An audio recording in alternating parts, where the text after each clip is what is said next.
A very special good evening to all of you। स्वागत है आपका हमारे चैनल स्टडी विद अभिमान में। आज मैं आप लोगों के लिए पॉलिटेक्निक एंट्रेंस एग्जाम 2021 के लिए साइंस में फिजिक्स एंड केमिस्ट्री के कुछ मोस्ट इंपॉर्टेंट क्वेश्चंस लेकर आया हूँ। तो आज की इस वीडियो में मैं आप लोगों को यहाँ पे जितने क्वेश्चन सॉल्व कराने वाला हूँ ये सभी क्वेश्चंस आप लोगों के एंट्रेंस एग्जाम के पॉइंट ऑफ व्यू से मोस्ट इंपॉर्टेंट क्वेश्चंस हैं। तो चलिए फिर आज की इस वीडियो को स्टार्ट करते हैं और देखते हैं आज का क्वेश्चन नंबर फर्स्ट क्या दिया है। तो क्वेश्चन नंबर फर्स्ट आप लोगों को अपनी स्क्रीन के ऊपर दिख रहा होगा। तो मैं आपको बता दूं ये क्वेश्चन आपके एंट्रेंस एग्जाम के पॉइंट ऑफ व्यू से मोस्ट इंपॉर्टेंट क्वेश्चन है और आपके एंट्रेंस एग्जाम में ये क्वेश्चन ऑलरेडी पूछा जा चुका है। तो क्वेश्चन यहाँ पे लिखा है कि 1.5D, अब यहाँ पे D लिखा है तो D से हमारा मतलब किससे होता है, तो D से हमारा मतलब होता है डायोप्टर से। तो मैं आपको बता दूं डायोप्टर ये लेंस की क्षमता का मात्रक होता है। आपसे एक क्वेश्चन पूछा जा सकता है कि लेंस की क्षमता का मात्रक क्या होता है, तो लेंस की क्षमता का मात्रक होता है डायोप्टर, जिसको हम D से रिप्रेजेंट करते हैं शॉर्ट में, ध्यान रखिएगा। तो इसीलिए यहाँ पे D लिखा हुआ है। तो 1.5 डायोप्टर एवं 2.5 डायोप्टर क्षमता के दो लेंस जो कि संपर्क में हैं के संयोजन की क्षमता तथा फोकस दूरी सेंटीमीटर में है, ये हमसे यहाँ पे पूछा जा रहा है। यानी जो दो लेंस संपर्क में है हमें यहाँ पे इसके संयोजन की क्षमता तथा फोकस दूरी, और फोकस दूरी हमें यहाँ पे सेंटीमीटर में निकालनी है, ये आपको ध्यान रखना है। तो चलिए हम इस क्वेश्चन को सॉल्व करना स्टार्ट करते हैं। तो सबसे पहले हमें यहाँ पे क्षमता पता है, ठीक है, दोनों लेंस की क्षमता यहाँ पे क्वेश्चन में हमें दी गई है। तो देखिए सबसे पहले यहाँ पे क्या लिखा है, 1.5 डायोप्टर लिखा है। तो देखिए यानी P1 की वैल्यू, देखिए लेंस की क्षमता को हम P से रिप्रेजेंट करते हैं, तो पहले लेंस की जो क्षमता है यानी P1 की वैल्यू हमें जो दी गई है वो है 1.5D, ये मैंने यहाँ पे लिख दिया। फिर इसके बाद दूसरे लेंस की क्षमता जो है हमें दी गई है 2.5D। तो P2 की वैल्यू हमें क्या दी गई है, P2 की वैल्यू हमें दी गई है 2.5D, ये मैंने यहाँ पे लिख दिया। अब हम क्या करेंगे, अब हम यहाँ पे संयोजन की क्षमता को निकालेंगे सबसे पहले। तो संयोजन की क्षमता P इज इक्वल टू हमारा फॉर्मूला होता है P1 प्लस P2, तो इसी फॉर्मूले का हम यहाँ पे यूज करेंगे। तो आगे जब हम इसको सॉल्व करेंगे तो हमें क्या मिल जाएगा, देखिए P1 की वैल्यू क्या है 1.5 है, ये मैंने यहाँ पे लिख दी, प्लस P2 की वैल्यू क्या है 2.5 है, ये मैंने यहाँ पे लिख दी। अब इन दोनों को हम ऐड कर देंगे तो 1.5 प्लस 2.5 करेंगे तो आपको यहाँ पे क्या मिलेगा, आपको मिलेगा 4, ठीक है, और डायोप्टर में आएगा, ठीक है। तो 4 डायोप्टर, ये हमने क्या निकाली है, ये हमने संयोजन की क्षमता निकाली हुई है। तो संयोजन की क्षमता हमने 4 डायोप्टर निकाल ली है। अब हम क्या करेंगे, अब हम यहाँ पे हम फोकस दूरी को निकाल लेंगे। तो संयोजन की क्षमता हमने 4 डायोप्टर निकाली है, ये ऊपर मैंने लिख दिया। अब हम निकालेंगे फोकस दूरी, और वो भी हमें सेंटीमीटर में निकालनी है। तो सेंटीमीटर में जब निकालनी है तो इसके लिए हम फॉर्मूला क्या यूज करेंगे, फॉर्मूला हम यूज करेंगे P इज इक्वल टू 100 और अपॉन में F, ये आपका हो जाएगा। अब P की वैल्यू हमने यहाँ पे जो संयोजन की क्षमता थी इसको हमने कितनी निकाली थी, 4 डायोप्टर निकाली थी, तो P की जगह हम रखेंगे 4 को, इज इक्वल टू 100 और अपॉन में F, ये आपका एज इट इज रहेगा, ठीक है। अब क्या करेंगे हम यहाँ पे, देखिए अगर मैं नीचे यहाँ पे 1 लिख लूँ कोई दिक्कत नहीं। अब हम यहाँ पे 3 गुणा करवा देंगे, ठीक है। तो देखिए 4 की मल्टीप्लाई F में होगी तो हमें मिलेगा 4F ही तो मिलेगा, इज इक्वल टू 1 की मल्टीप्लाई 100 में, तो फिर क्या मिलेगा, 100 ही मिलेगा, कोई फर्क तो यहाँ पे पड़ेगा नहीं, तो ये हो गया। या फिर F इज इक्वल टू हमारा हो जाएगा 100 अपॉन में 4, इसको सॉल्व कर लीजिए, 4 1 जा 4, 4 2 जा 8, 2 इधर जाएगा तो 20, यानी 4 5 जा 20 यहाँ पे हो जाएगा, यानी 25 और सेंटीमीटर में आएगा। देखिए संयोजन की क्षमता हमें मिली 4 डायोप्टर, और जो हमने यहाँ पे फोकस दूरी निकाली सेंटीमीटर में वो हमें मिली 25 सेंटीमीटर। कहाँ पे दिया है, 4 डायोप्टर और 25 सेंटीमीटर, तो ये आपका दिया है ऑप्शन बी में। तो ऑप्शन बी इस क्वेश्चन का करेक्ट आंसर हो जाएगा। तो सिंपल सा क्वेश्चन है, बस 1 से 2 बार प्रैक्टिस करेंगे तो आप सॉल्व कर पाएंगे। और इस टाइप के कई क्वेश्चंस आप लोगों के एंट्रेंस एग्जाम में पूछे जा चुके हैं, तो हो सकता है 2021 के एंट्रेंस एग्जाम में भी इस टाइप का एक क्वेश्चन आपसे पूछा जाए, तो प्रैक्टिस जरूर कर लीजिएगा, ठीक है। तो आई आई होप आपको ये क्वेश्चन समझ में आ गया होगा। अब हम आते हैं नेक्स्ट क्वेश्चन पे, क्वेश्चन नंबर सेकंड। तो क्वेश्चन नंबर सेकंड आपको अपनी स्क्रीन के ऊपर यहाँ पे दिख रहा होगा, ये भी क्वेश्चन आपका मोस्ट इंपॉर्टेंट है। क्वेश्चन यहाँ पे लिखा है कि एक तत्व का इलेक्ट्रॉनिक विन्यास 1s2 2s2 2p6 3s2 3p4 है। आवर्त सारणी में इस तत्व के ठीक नीचे उपस्थित तत्व का परमाणु क्रमांक क्या होगा, ये आपसे यहां पे पूछा गया है। मोस्ट इंपॉर्टेंट क्वेश्चन है, इस टाइप के मैंने आपको कई क्वेश्चंस पहले भी सॉल्व करवाए हुए हैं।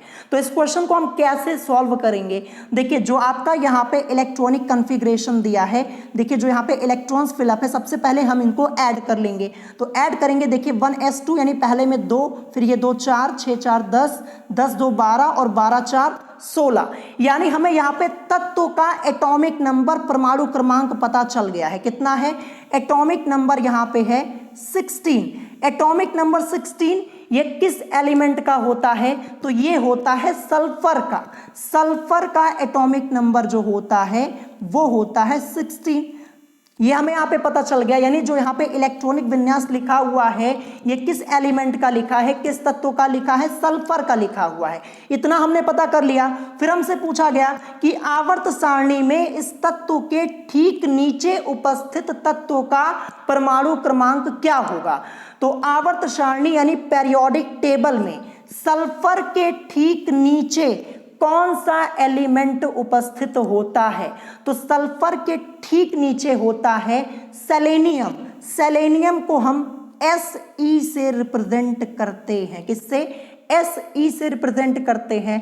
और सेलेनियम का एटॉमिक नंबर क्या होता है? सेलेनियम का एटॉमिक नंबर होता है 34। तो क्या हो जाएगा करेक्ट आंसर? करेक्ट आंसर हो जाएगा ऑप्शन ए यानी 34। देखिए कॉन्सेप्ट बेस्ड क्वेश्चन है, बहुत ही सिंपल सा क्वेश्चन है। देखिए इलेक्ट्रॉनिक कॉन्फ़िगरेशन यहाँ पे लिखा हुआ था, जो इलेक्ट्रॉन्स यहाँ पे फिलअप थे सबको ऐड कर लीजिए, आपको यहाँ पे एटॉमिक नंबर पता चल जाएगा जो एलिमेंट है, ठीक है इसका। तो देखिए हमने यहाँ पे इलेक्ट्रॉन्स को यहाँ पे ऐड किया, ऐड करने पर हमें 16 मिला, ये एटॉमिक नंबर हो जाएगा, ठीक है, जो एलिमेंट है तत्व है इसका।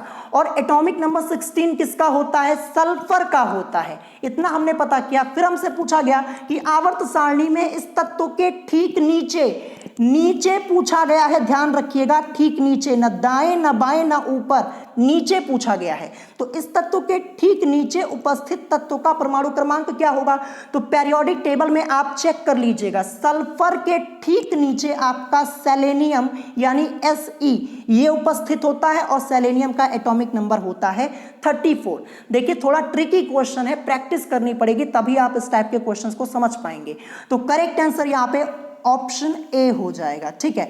देखिए इलेक्ट्रॉनिक कॉन्फ़िगरेशन करना सीख लीजिए। मैंने आपको पहले भी कई बार बताया हुआ है कि मैंने इलेक्ट्रॉनिक कॉन्फ़िगरेशन के ऊपर अलग से वीडियो बना दी है। अगर आपको इलेक्ट्रॉनिक कॉन्फ़िगरेशन करना नहीं आता तो आप चैनल पे जाकर देख लीजिएगा, ठीक है। तो आई होप आपको ये क्वेश्चन समझ में आ गया होगा। अब चलिए इसके बाद देखते हैं नेक्स्ट क्वेश्चन, क्वेश्चन नंबर 3 क्या दिया है। Question number 3 most important question ये भी आपका है। क्वेश्चन यहाँ पे लिखा है कि निम्नलिखित में से कौन सा पदार्थ आर्द्रताग्राही पदार्थ यानी हाइग्रोस्कोपिक सब्सटेंस है, ये आपसे यहाँ पे पूछा गया है। 4 ऑप्शंस आप लोगों की स्क्रीन के ऊपर आप लोगों को यहाँ पे दिख रहे होंगे। ऑप्शन ए दिया है CaO, ऑप्शन बी दिया है CuSO4 और ऑप्शन सी दिया है H2SO4 और ऑप्शन डी दिया है ये सभी। तो चलिए मैं आपको इस क्वेश्चन का करेक्ट आंसर बता देता हूँ। तो करेक्ट आंसर यहाँ पे हो जाएगा ये सभी, यानी ये सभी आर्द्रताग्राही पदार्थ हैं। तो देखिए ऑप्शन ए आपका लिखा है यहाँ पे CaO, जिसको हम बिना बुझा चूना के नाम से जानते हैं या फिर हम इसे कैल्शियम ऑक्साइड भी बोलते हैं। तो देखिए ये हाइग्रोस्कोपिक सब्सटेंस होता है यानी आर्द्रताग्राही पदार्थ होता है। फिर इसके बाद यहाँ पे लिखा है CuSO4। तो CuSO4 इसको हम किस नाम से जानते हैं? इसको हम बोलते हैं निर्जल कॉपर सल्फेट, ठीक है। तो ये भी आर्द्रताग्राही पदार्थ होता है। और ऑप्शन सी यहाँ पे दिया है H2SO4 CuO4 जिसको हम सल्फ्यूरिक एसिड के नाम से जानते हैं, तो ये भी आर्द्रताग्राही पदार्थ होता है। तो आपकी बुक में कैल्शियम ऑक्साइड यानी बिना बुझा चूना ये दिया हुआ है, एग्जाम्पल इसका दिया गया है, और CuSO4 का भी दिया है, लेकिन H2SO4 का नहीं दिया है, तो इसको नोट कर लीजिएगा। जब मैंने आपको चैप्टर पढ़ाया था केमिस्ट्री का चैप्टर 2 आपका दिया है द्रव्य वाला, तो वहां पे मैंने आपको ये टॉपिक पढ़ाया था आर्द्रताग्राही वाला, और एग्जाम्पल्स भी बताए हुए थे। अगर आप लोगों ने पढ़ा होगा तो इस क्वेश्चन का आंसर बड़े आसानी से कर लिया होगा। तो करेक्ट आंसर यहां पे हो जाएगा ऑप्शन डी, यानी ये सभी। देखिए इसी टाइप के क्वेश्चंस आपसे पूछे आते हैं, चैप्टर के थ्योरी पार्ट के बीच में से क्वेश्चंस बना दिए जाते हैं, और आपके एंट्रेंस एग्जाम में ऐसे ही क्वेश्चंस पूछे आते हैं, ध्यान रखिएगा। अब चलिए इसके बाद देखते हैं नेक्स्ट क्वेश्चन, क्वेश्चन नंबर 4। तो क्वेश्चन नंबर 4 आपको अपनी स्क्रीन के ऊपर दिख रहा होगा। यहाँ पे क्वेश्चन पूछा गया कि निम्न में से कौन सा मिलान गलत है। आपको बताना है कि निम्न में से कौन सा मिलान गलत है। देखिए एक तरफ यहाँ पे धातु लिखी हुई है और एक तरफ उनके अयस्क लिखे हुए हैं। तो देखिए सबसे पहले यहाँ पे लिखा है चांदी, चांदी का अयस्क यहाँ पे लिखा है सिल्वाइन, फिर उसके बाद सोडियम लिखा है, सोडियम का अयस्क लिखा है फेल्सपार, फिर इसके बाद ऑप्शन सी में आपका मरकरी लिखा है, मरकरी का अयस्क यहाँ पे लिखा है कैलोमल, और ऑप्शन डी लिखा है लिथियम, और लिथियम का अयस्क लिखा है स्पोड्यूमिन। अब देखिए इन चारों में से एक मिलान गलत है। सबसे पहले आप लोग मुझे इस क्वेश्चन का आंसर बताइए कमेंट करके, फिर मैं आपको इस क्वेश्चन का आंसर बताऊंगा। और मैं आपको बता दूं धातु और उनके अयस्क से रिलेटेड मैंने अलग से एक वीडियो बनाई हुई है, और उसके बाद मैंने आपको क्वेश्चंस भी अलग से करवाए हुए हैं। जिन स्टूडेंट्स ने नहीं देखा है वो चैनल पर जाएंगे और केमिस्ट्री की 2021 की प्लेलिस्ट को चेक करेंगे, वहां पे उनको ये वीडियो मिल जाएगी। ठीक है, तो अब मैं आपको इस क्वेश्चन का करेक्ट आंसर बता देता हूं। तो क्वेश्चन नंबर 4 का करेक्ट आंसर यहां पे ऑप्शन ए हो जाएगा।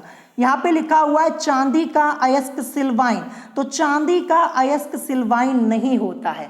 तो फिर सिल्वाइन किसका अयस्क होता है? तो सिल्वाइन ये पोटेशियम का अयस्क होता है। पोटेशियम को हम K से रिप्रेजेंट करते हैं, तो जो सिल्वाइन है ये पोटेशियम का अयस्क होता है, चांदी का अयस्क नहीं होता है।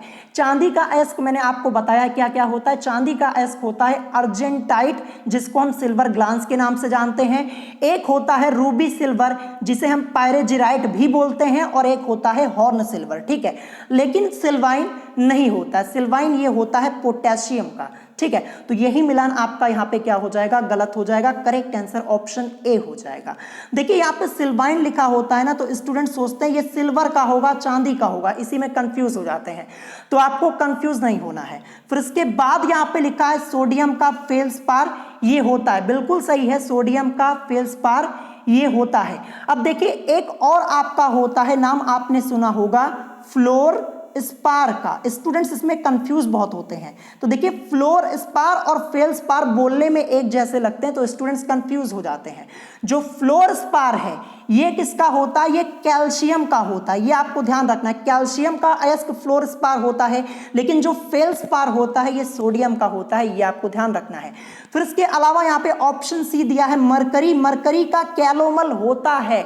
ध्यान रखिएगा, मरकरी का अयस्क कैलोमल होता है। ये आपकी बुक में नहीं दिया गया, आपकी बुक में केवल सिनेबार दिया है।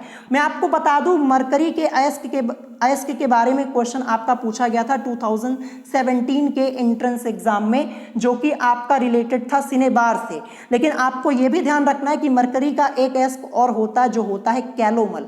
ध्यान रखिएगा, ये मैंने आपको ऑलरेडी बताया है। फिर इसके बाद यहाँ पे लिथियम, लिथियम का स्पोड्यूमिन होता है। तो करेक्ट आंसर यहाँ पे ऑप्शन ए हो जाएगा। ये वाला मिलान यहाँ पे गलत है। देखिए क्वेश्चंस में आपको इसलिए इतना डिटेल में बता रहा हूं ना, इसको अच्छे से पढ़ लीजिएगा। अच्छे से पढ़ेंगे, अच्छे से समझे रहेंगे, तभी आप क्वेश्चंस को लगा पाएंगे एंट्रेंस एग्जाम में। ध्यान रखिएगा, इसीलिए इतना डिटेल में बता रहा हूं। अब इसके बाद देखते हैं next question, question number 5। Question number 5 ये आपका एक न्यूमेरिकल टाइप का क्वेश्चन है, और इस टाइप के आपके एंट्रेंस एग्जाम में कई बार क्वेश्चंस पूछे जा चुके हैं। पेपर उठा के आप चेक कर लीजिएगा। क्वेश्चन यहाँ पे है कि एक विद्युत पंखे पर 250 वोल्ट और 75 वॉट अंकित है। यदि इसे 200 वोल्ट पर जोड़ा जाए तो इसकी नई शक्ति यानी P की वैल्यू हमसे यहाँ पे पूछी जा रही है, पावर यहाँ पे पूछी जा रही है। तो चलिए हम इस क्वेश्चन को सॉल्व करना स्टार्ट करते हैं। सबसे पहले हमें यहाँ पे क्या पता है? हमें यहाँ पे पता, देखिए यहाँ पे लिखा 75 वोट, यानी जो पावर P की वैल्यू हमें जो दी गई है वो कितनी है 75 वोट, ये मैंने यहाँ पे लिख दिया। फिर इसके बाद 250 वोल्ट लिखा, इसका मतलब V की वैल्यू हमें कितनी दी है, V की वैल्यू हमें यहाँ पे 250 वोल्ट, ये हमें यहाँ पे दी गई है। अब हम क्या करेंगे, सबसे पहले हम यहाँ पे रेजिस्टेंस को निकाल लेंगे, R की वैल्यू को फाइंड आउट करेंगे, तभी हमारा ये क्वेश्चन आगे सॉल्व होगा। तो बेसिक फॉर्मूला हमारा होता है P is equal to V square upon में R होता है, लेकिन हमें यहाँ पे R की वैल्यू को निकालना है तो हम R को ले आएंगे आगे, यानी R is equal to V square upon में P हो जाएगा। इस फॉर्मूले का हम यूज करेंगे, तो चलिए इसी फॉर्मूले का यूज करके हम सॉल्व करते हैं। तो मैं यहाँ पे फॉर्मूला फिर से लिख देता हूं, क्योंकि हमें यहाँ पे R की वैल्यू को निकालना है। तो R इज इक्वल टू क्या हो जाएगा, V स्क्वायर एंड अपॉन में आपका P हो जाएगा। तो V की वैल्यू 250 वोल्ट हमें दी गई है, तो 250 इंटू 250 करेंगे, क्योंकि V स्क्वायर है ना, तो यहाँ पे 2 बार आ जाएगा, फिर अपॉन में P की वैल्यू जो हमारी है वो 75 है। क्या 75 है। अब इसको सॉल्व कर लीजिए, सॉल्व करेंगे तो हमें क्या मिल जाएगा, देखिए यहाँ पे देखिए 25 थ्रीजा क्या होता है 75 होता है, ठीक है। फिर इसके बाद 25 टेंजा आपका होता है 250, तो ऊपर क्या है 10 इंटू 250, जब 10 की मल्टीप्लाई 250 में करवाएंगे तो आपको मिलेगा 2500, यानी 2500 ये मिलेगा, और अपॉन में 3 है, 3 को यहाँ पे एज इट इज रहने दीजिए, ठीक है। यानी हमें क्या मिला, हमें यहाँ पे मिला 2500 अपॉन में 3 और ओम में आया हुआ है। ये हमने R की वैल्यू को यहाँ पे निकाला, R की वैल्यू हमें क्या मिली 2500 अपॉन में 3, तो ये मैं यहाँ पे ऊपर लिख दे रहा हूँ। R की वैल्यू हमने क्या निकाली 2500 एंड अपॉन में 3 और ओम में, ये ओम का साइन मैंने यहाँ पे लगाया हुआ है। फिर इसके बाद यहाँ पे क्वेश्चन में कंडीशन दी है कि यदि इसे 200 वोल्ट पे जोड़ा जाए, यानी अब यहाँ पे क्या कह रहा है 200 वोल्ट पर, तो हम क्या करेंगे आगे हम निकालेंगे 200 वोल्ट पर, मैं ऊपर लिख दे रहा हूं 200 वोल्ट पर अब निकालेंगे। तो देखिए V की वैल्यू अब हमारी क्या हो जाएगी, V की वैल्यू अब हमारी 200 वोल्ट हो जाएगी, ध्यान रखिएगा।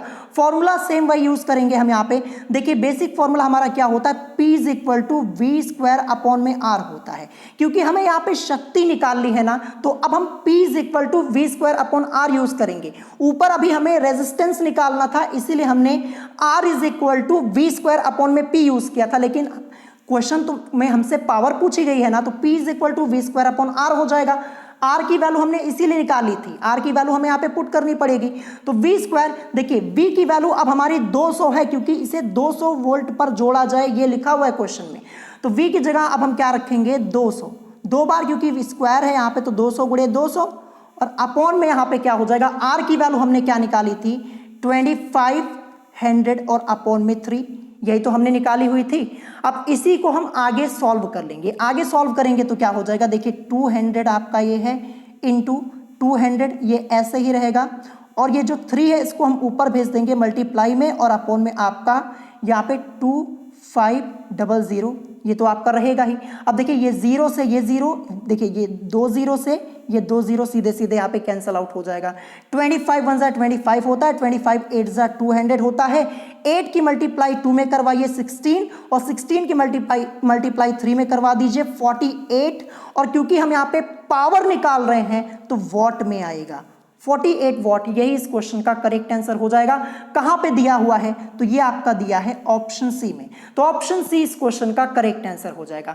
देखिए इस टाइप के क्वेश्चंस आपसे जरूर पूछे जाएंगे, ध्यान रखिएगा, तो प्रैक्टिस कर लीजिएगा। एक एक स्टेप मैंने आपको यहाँ पे डिटेल में समझाया है, और आप लोगों को ये क्वेश्चन भी अच्छे से समझ में आ गया होगा। 48 वॉट इस क्वेश्चन का करेक्ट आंसर होगा। अब आते हैं हम नेक्स्ट क्वेश्चन पे, क्वेश्चन नंबर 6।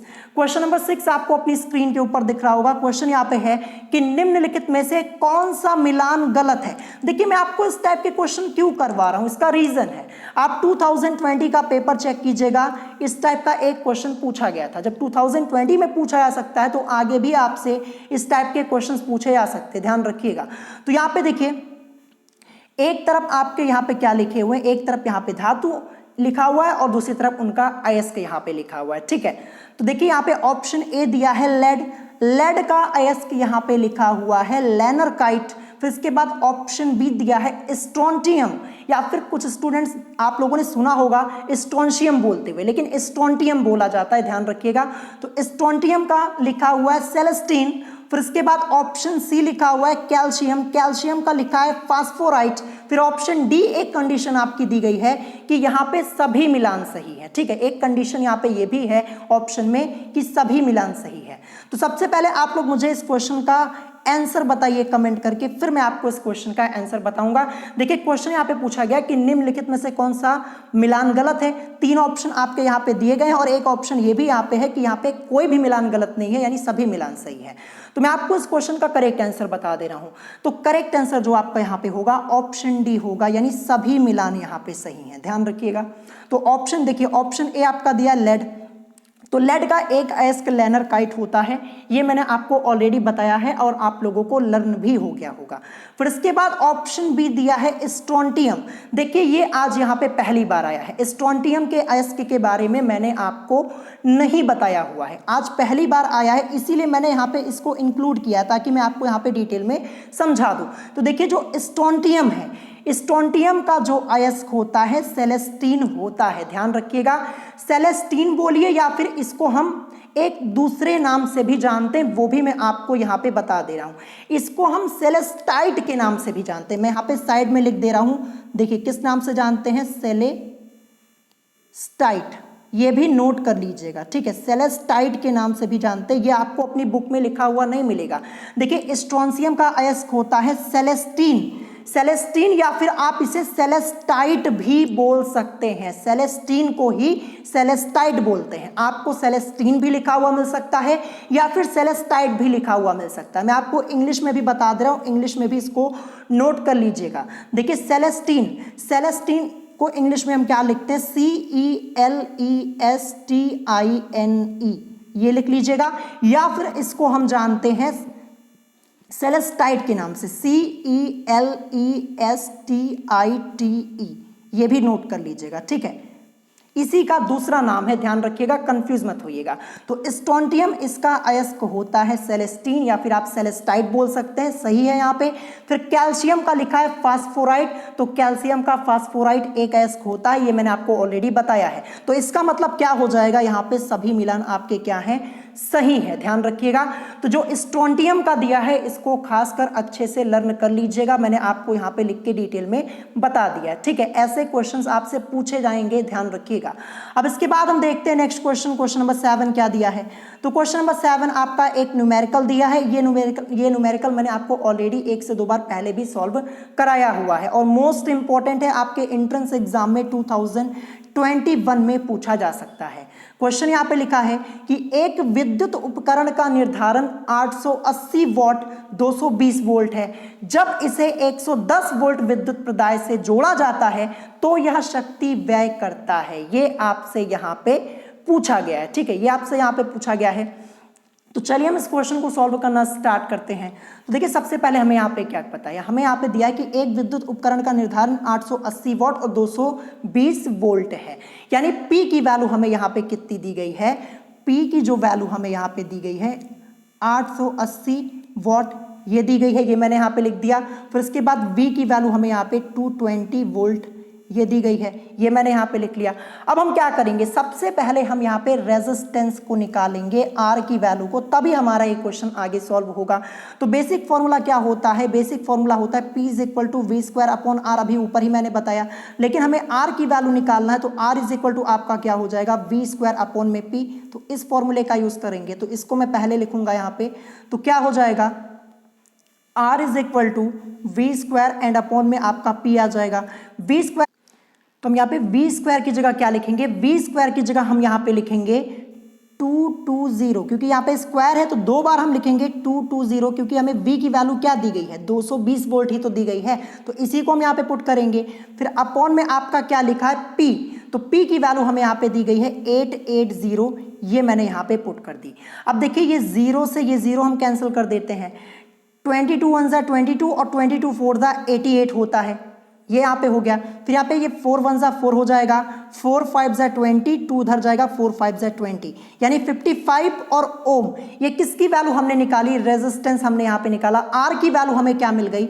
आर की वैल्यू हमें यहाँ पे 55 ओम मिल चुकी है। तो इसको मैं यहाँ पे साइड में लिख देता हूँ। आर की वैल्यू हमें क्या मिल चुकी है? 55 ओम, ये हमें मिल चुकी है।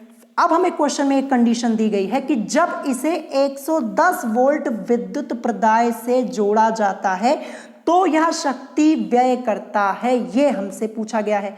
तो 110 वोल्ट पर जोड़ने पर क्या हो जाएगा? देखिए जब 110 वोल्ट पर जोड़ रहे हैं यहाँ पे, तो यहाँ पे V की वैल्यू अब क्या हो जाएगी? V की वैल्यू अब यहाँ पे 110 वोल्ट हो जाएगी, ये आपको ध्यान रखना है। एंड R की वैल्यू हमने 55 ओम ऑलरेडी निकाल ली है, तो हमें यहाँ पे शक्ति व्यय करता है ये हमें निकालना है। तो क्या हो जाएगा? फॉर्मूला हम यूज करेंगे P is equal to V square and upon में R हो जाएगा। V की वैल्यू यहाँ पे 110 ली है क्योंकि 110 वोल्ट विद्युत प्रदाय से जोड़ा जाता है, ये यहाँ पे लिखा हुआ है। तो V स्क्वायर है तो क्या हो जाएगा? 110 इंटू 110, यानी 110 आपका 2 बार आएगा। फिर अपॉन में R की वैल्यू जो है 55 ओम हमने ऑलरेडी निकाली है। 55 1 जा 55, 55 2 जा 110, 2 की मल्टीप्लाई 110 में करवा दीजिए, आपको मिलेगा 220 यानी 220। और किस में आएगा? शक्ति व्यय करता है ये पूछा गया, तो वॉट में आएगा। ठीक है, किस में? वॉट में आएगा। तो 220 वॉट यही इस क्वेश्चन का करेक्ट आंसर होगा, जो कि कहीं ऑप्शन में दिया नहीं हुआ है। तो करेक्ट आंसर क्या हो जाएगा? करेक्ट आंसर आपका ऑप्शन डी हो जाएगा, इनमें से कोई नहीं। देखिए ये क्वेश्चन आपका मोस्ट इंपॉर्टेंट क्वेश्चन है, ध्यान रखिएगा। मोस्ट इंपॉर्टेंट क्वेश्चन आपका है, आपके एंट्रेंस एग्जाम में पूछा जा सकता है। अब चलिए इसके बाद देखते हैं next question, question number 8। Question number 8 यहाँ पे है कि सल्फ्यूरिक अम्ल में सल्फर की ऑक्सीकरण संख्या क्या होगी, ये यहाँ पे पूछा गया है। देखिए ऑक्सीडेशन नंबर से रिलेटेड एक क्वेश्चन आपका फिक्स है और मैंने आपको सभी क्वेश्चंस करवा दिए ऑक्सीकरण संख्या से रिलेटेड, और उन्हीं में से क्वेश्चंस आपके एंट्रेंस एग्जाम में आएंगे, तो अच्छे से पढ़ लीजिएगा। अब यहाँ पे सल्फ्यूरिक अम्ल में सल्फर की ऑक्सीकरण संख्या हमसे पूछी आ रही है। तो देखिए सल्फ्यूरिक अम्ल, इसका फॉर्मूला क्या होता है? H2SO4 होता है, ये आप सबको पता है। सल्फर की ऑक्सीकरण संख्या यानी S की ऑक्सीकरण संख्या हमें यहाँ पे निकालनी है। जिसकी ऑक्सीकरण संख्या निकालनी होती है उसको हम X मान लेते हैं। तो सबसे पहले हमें यहाँ पे क्या दिया है? H2। देखिए H से हमारा मतलब हाइड्रोजन से होता है, और हाइड्रोजन का जो ऑक्सीडेशन नंबर होता है वो +1 होता है। तो 1, और कितने हाइड्रोजन यहाँ पे हैं? 2 हैं, तो 2 इंटू 1 यानी इज इक्वल टू 2, यानी H2 की जगह हम क्या लिख सकते हैं? H2 की जगह हम लिख सकते हैं 2, तो ये मैंने 2 लिख दिया। फिर इसके बाद प्लस का साइन S, यानी सल्फर की ऑक्सीकरण संख्या हमें निकालनी है, तो इसको हम X मानेंगे। फिर इसके बाद प्लस का साइन, फिर यहाँ पे O4, O से मतलब ऑक्सीजन, ऑक्सीजन का ऑक्सीडेशन नंबर जो होता है वो -2 होता है। और कितने ऑक्सीजन? 4 ऑक्सीजन यहाँ पे, तो 4 इंटू -2 इज इक्वल टू -8 आएगा। और ये कि -8 और यहाँ पे ये प्लस का साइन लगा है, प्लस माइनस मिलके माइनस हो जाएगा, यानी यहाँ पे O4 की जगह क्या आ जाएगा? यहाँ पे माइनस लगेगा और यहाँ पे आ जाएगा 8, और H2SO4 के ऊपर कोई चार्ज है नहीं, तो इज इक्वल टू 0 यहाँ पे हो जाएगा। जब अगले स्टेप में इसको हम सॉल्व करेंगे तो देखिए x तो आपका यहाँ पे एज इट इज रहेगा। अब देखिए ये -8 और ये +2, देखिए माइनस प्लस मिलके यहाँ पे माइनस तो हो जाएगा, लेकिन जो यहाँ पे लेस करने पे हमें मिलेगा, हमें क्या मिलेगा? -6 मिलेगा। माइनस में आएगा, क्यों माइनस में आएगा? क्योंकि माइनस का साइन यहाँ पे बड़ा है, -8 बड़ा और +2 छोटा है। तो x - 6 इज इक्वल टू 0, या फिर x इज इक्वल टू, जब -6 को हम बराबर के इधर भेजेंगे 0 के पास, तो क्या हो जाएगा? +6 हमें मिल जाएगा, यानी x इज इक्वल टू यहाँ पे +6, यानी यहाँ पे सल्फ्यूरिक अम्ल में सल्फर की ऑक्सीकरण संख्या क्या है? +6 है। तो x हमने यहाँ पे सल्फर की ऑक्सीकरण संख्या मानी हुई थी, जिसकी वैल्यू क्या निकली? +6। कहाँ पे दिया हुआ है? ये दिया है ऑप्शन सी में, तो ऑप्शन सी इस क्वेश्चन का करेक्ट आंसर हो जाएगा। आई होप आपको ये क्वेश्चन समझ में आया होगा, इससे पहले भी मैंने आपको कई बार कराया हुआ है। देखिए यही सब क्वेश्चन आपसे पूछे आते, ध्यान रखिएगा, इनका रिविजन कर लीजिएगा अच्छे से। अब इसके बाद देखते हैं next question, question number 9। Question number 9 बहुत ही अच्छा क्वेश्चन आपका है और सिंपल सा क्वेश्चन है, फॉर्मूला बेस्ड क्वेश्चन। अगर आपको फॉर्मूला पता है तो आप इस क्वेश्चन को सॉल्व कर पाएंगे। और कुछ दिन पहले ही अभी मैंने आपको फॉर्मूला बताया हुआ है, मैं आपको चैप्टर अभी इस समय पढ़ा रहा हूं, ओम का नियम, उसी चैप्टर का आपका ये क्वेश्चन है। क्वेश्चन यहाँ पे है कि दो सेल जिनमें प्रत्येक का विद्युत वाहक बल यानी ईएमएफ यानी इलेक्ट्रोमोटिव फोर्स 3.0 वोल्ट या फिर आप बोल सकते हैं 3 वोल्ट तथा आंतरिक प्रतिरोध 3 ओम है, समांतर क्रम में जुड़े हैं। किसमें? समांतर क्रम में जुड़े हैं। ये दोनों सेल 2 ओम प्रतिरोध के साथ जुड़े हैं। परिपथ में धारा है, परिपथ में धारा यहां पे हमें ज्ञात करनी है। 4 ऑप्शंस आप लोगों की स्क्रीन के ऊपर आप लोगों को दिख रहे होंगे। तो चलिए हम इस क्वेश्चन को सॉल्व करना स्टार्ट करते हैं। तो सबसे पहले देखिए यहां पे 2 सेल लिखा है, यानी नंबर ऑफ सेल्स यहां पे कितनी है? नंबर ऑफ सेल्स यहां पे हैं 2, यानी n की वैल्यू 2। नंबर ऑफ सेल यानी सेलों की संख्या 2 है, जिनमें प्रत्येक का विद्युत वाहक बल यानी प्रत्येक का, ये आपको ध्यान रखना है, प्रत्येक यहां पे लिखा हुआ, तो विद्युत वाहक बल कितना दिया है? 3 वोल्ट दिया है। ठीक है, यानी E की वैल्यू आपकी क्या दी है? E की वैल्यू यहां पे 3 वोल्ट। ये मैं यहां पे लिख दे रहा हूं क्योंकि 3.0 का मतलब 3 ही होगा, तो 3 में डायरेक्ट लिख दे रहा हूं, 3 वोल्ट, ये हमें पता है। फिर उसके बाद दिया तथा आंतरिक प्रतिरोध यानी इंटरनल रेजिस्टेंस, जिसको हम स्मॉल r से रिप्रेजेंट करते हैं। ये मैंने आपको अभी कुछ दिन पहले ही थ्योरी पार्ट में बताया था जब मैं आपको ओम का नियम पढ़ा रहा था। तो यहाँ पे क्या हो जाएगा? 3 ओम।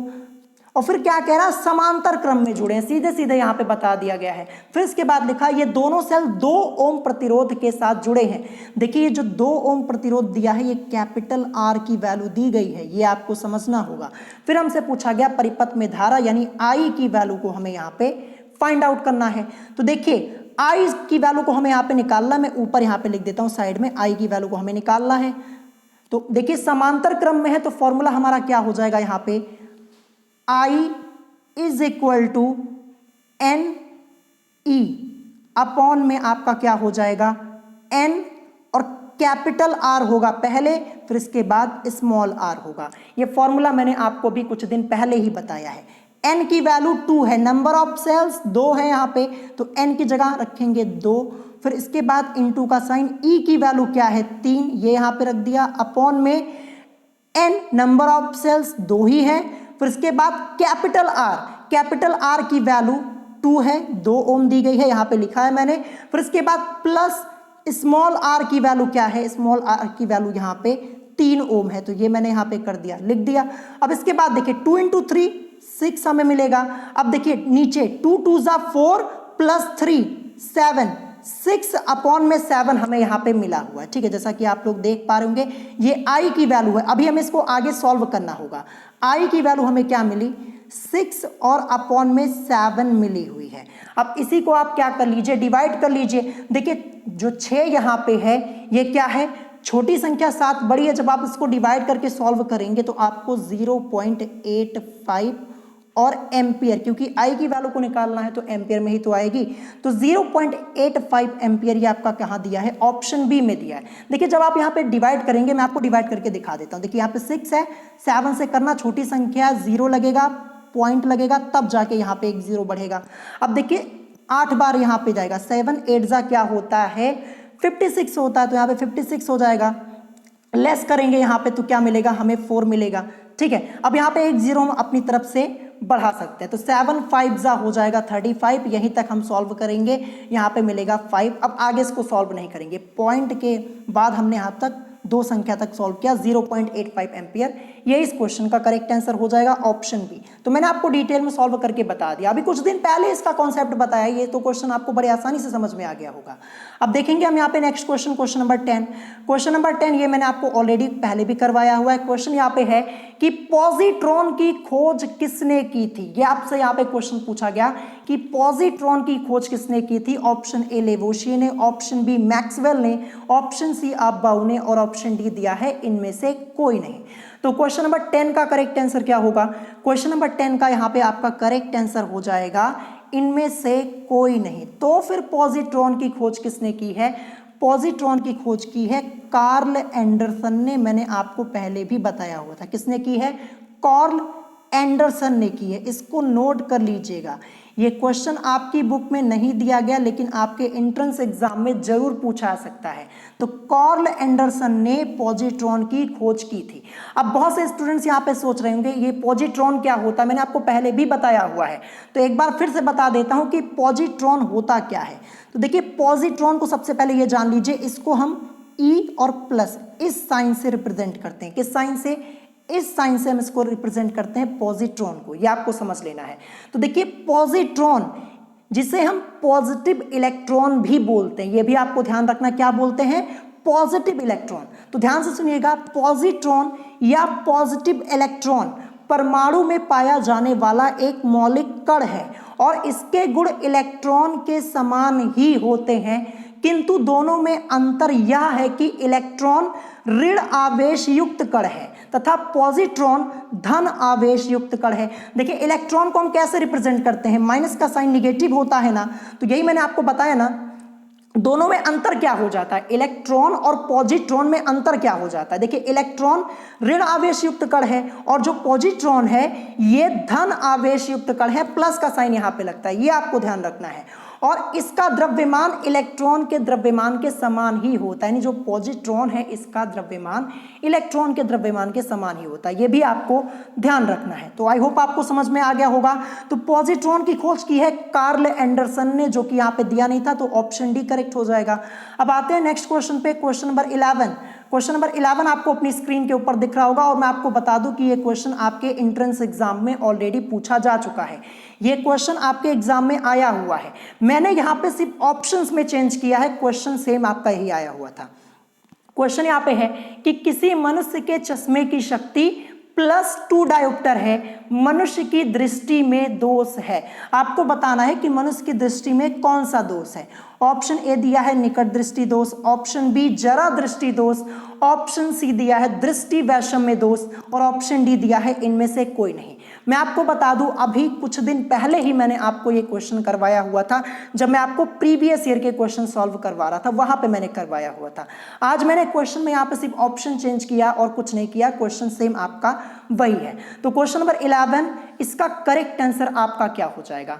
तो देखिए क्वेश्चन नंबर 11 का आपका यहाँ पे करेक्ट आंसर हो जाएगा ऑप्शन डी, यानी इनमें से कोई नहीं। ऐसा क्यों हुआ तो मैं आपको डिटेल में समझाता हूं। तो देखिए यहाँ पे जो शक्ति दी गई है, किसी मनुष्य के चश्मे की शक्ति +2 डायोप्टर है। डी से मतलब डायोप्टर जो कि लेंस की क्षमता का मात्रक होता, अभी ऊपर ही मैंने आपको बताया हुआ था। तो देखिए जो यहाँ पे शक्ति यानी पावर जो दी गई है ये पॉजिटिव में है, यानी शक्ति क्या है, धनात्मक है। इसका मतलब ये हो जाएगा कि प्रयुक्त लेंस क्या होगा, यहाँ पे उत्तल लेंस होगा, क्योंकि शक्ति यहाँ पे क्या है, शक्ति जब धनात्मक है तो प्रयुक्त लेंस क्या होगा, उत्तल लेंस होगा। और उत्तल लेंस का प्रयोग किस दृष्टि दोष में किया जाता है? उत्तल लेंस का प्रयोग किस दृष्टि दोष के निवारण के लिए किया जाता है? तो ये आपका किया जाता है दूर दृष्टि दोष के लिए। तो दूर दृष्टि दोष तो ऑप्शन में कहीं दिया ही नहीं हुआ है, दूर दृष्टि दोष कहाँ दिया है, कहीं नहीं दिया है ऑप्शन में ना। तो करेक्ट आंसर क्या हो जाएगा, करेक्ट आंसर यहाँ पे ऑप्शन डी हो जाएगा। देखिए कॉन्सेप्ट बेस्ड क्वेश्चन है, बस थोड़ा क्वेश्चन को घुमाया गया, यहाँ पे दे दिया गया कि किसी मनुष्य के चश्मे की शक्ति +2 डायोप्टर है, मनुष्य की दृष्टि में दोष है, ये आपसे पूछ लिया गया। देखिए जब शक्ति यहाँ पे प्लस में दी गई है, पॉजिटिव में दी गई है, इसका मतलब प्रयुक्त लेंस क्या होगा, उत्तल लेंस। और उत्तल लेंस जो होता है ये किस दृष्टि दोष के निवारण के लिए प्रयोग किया जाता है, दूर दृष्टि दोष के निवारण के लिए। तो दूर दृष्टि दोष यहाँ पे कहीं दिया ही नहीं हुआ था, तो करेक्ट हो जाएगा ऑप्शन डी, यानी इनमें से कोई नहीं। तो आई होप आपको ये क्वेश्चन समझ में आ गया होगा। अब देखते हैं आज का last question, question number 12। Question number 12 आपको अपनी स्क्रीन के ऊपर दिख रहा होगा। क्वेश्चन यहाँ पे है कि निम्नलिखित में से कौन से जोड़े के दोनों तत्व आवर्त सारणी में समान आवर्त में यानी सेम पीरियड में उपस्थित हैं, ये आपसे यहाँ पे क्वेश्चन पूछा गया। ऑप्शन ए दिया है niobium and technetium, option B दिया है cadmium and selenium, option C दिया है जिंक एंड टिन और ऑप्शन डी दिया है गैलियम एंड एंटीमनी। तो इस क्वेश्चन का करेक्ट आंसर क्या हो जाएगा? देखिए इस टाइप के मैंने आपको बहुत सारे क्वेश्चंस कराए हैं, आप सबको कॉन्सेप्ट भी पता चल गया होगा। क्या कॉन्सेप्ट यहाँ पे लगता है, सिंपल सा क्वेश्चन है। अगर पीरियोडिक टेबल को आपने अच्छे से एक बार पढ़ा है तो आप इस क्वेश्चन के आंसर को आसानी से कर पाएंगे। अब देखिए कुछ स्टूडेंट्स बोलते हैं कि मैं पूरी पीरियोडिक टेबल नहीं पढ़ सकता हूं, तो अगर आप पूरी पीरियोडिक टेबल नहीं पढ़ सकते हैं ना, तो फिर आप एंट्रेंस एग्जाम में क्वेश्चन के आंसर को भी नहीं कर पाएंगे। मैं आपको बता दूं, देखिए कहीं से भी क्वेश्चन पूछा जा सकता है। पीरियोडिक टेबल वाले चैप्टर से कभी कभी क्या होता है, आपके एंट्रेंस एग्जाम में 3 से 4 क्वेश्चन पूछ लिए जाते हैं एक ही चैप्टर से, ध्यान रखिएगा। और वो कहीं से भी क्वेश्चन पूछा जा सकता है। ऐसा तो है नहीं आपके एंट्रेंस एग्जाम के सिलेबस में ये नहीं लिखा हुआ है कि आप यहाँ पे पीरियोडिक टेबल में एटॉमिक नंबर 1 से लेकर के और 30 तक के एलिमेंट्स के नाम ही याद करें। ऐसा तो सिलेबस में आपके लिखा नहीं है। एटॉमिक नंबर 1 से लेकर के कहीं से भी आपसे क्वेश्चन पूछा जा सकता है, किसी भी एलिमेंट से रिलेटेड पूछा जा सकता है। तो आपको पीरियोडिक टेबल अच्छे से पढ़नी पड़ेगी। कुछ स्टूडेंट्स कहते हैं कि मैं पूरी पीरियोडिक टेबल अच्छे से नहीं पढ़ सकता हूं, तो अगर नहीं पढ़ेंगे तो आपका मन नहीं पढ़ेंगे तो आपको आप क्वेश्चन का आंसर भी नहीं कर पाएंगे। मैं आपको पहले ही बता दे रहा हूं। तो क्वेश्चन नंबर 12 का करेक्ट आंसर यहाँ पे क्या हो जाएगा? तो क्वेश्चन नंबर 12 का करेक्ट आंसर होगा ऑप्शन ए, यानी नायोबियम एंड टेक्नीशियम। यही इस क्वेश्चन का करेक्ट आंसर हो जाएगा।